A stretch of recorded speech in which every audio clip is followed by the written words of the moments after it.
தேவ பிள்ளைகளே, தேவனுடைய வார்த்தையை கேட்போமா? இனிமேலும் நான் ஏந்துவேன், நான் சுமப்பேன், தப்புவிப்பேன். ஏசாயா 46:4.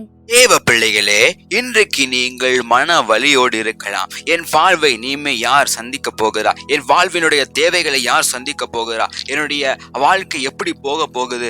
எனக்கு ஒண்ணுமே செய்ய முடியலையே. என்னை இனிமே யார் இந்த பிரச்சனையிலிருந்து மீட்டு எடுப்பா என்ற நிலைமையிலே நீங்கள் இருக்கலாம். தேவன் இன்னைக்கு என்ன சொல்கிறார் அப்படின்னா, தேவ பிள்ளைகளே, தேவன் சொல்லுகிறார், ஏந்துவேன், நான் சுமப்பேன். ஹல்லேலூயா. தேவ பிள்ளைகளே, தேவன் நம்மளை சுமந்தா, தேவன் நம்மளை ஏந்தினால் அப்போதும் நம்ம யாருமே நமக்கு வேண்டாம். இந்த உலகத்துல ஒருத்தர் கூட நமக்கு துணை வேண்டாம். தேவன் துணை இருந்தா, அவர் ஏந்தினா போதும், அவர் சுமந்தா போதும், அவர் இருந்தா எல்லா பிரச்சனைகளும் போயிடும். அவர் நம்மளை சுமந்து தப்பித்து நம்மளை நடத்த வல்லவரா இருக்கிறார். நம்முடைய எல்லா சூழ்நிலையும் மாற்ற ஒரே ஒருத்தரால முடியும். அதுதான் ஆண்டவராக இயேசு கிறிஸ்து.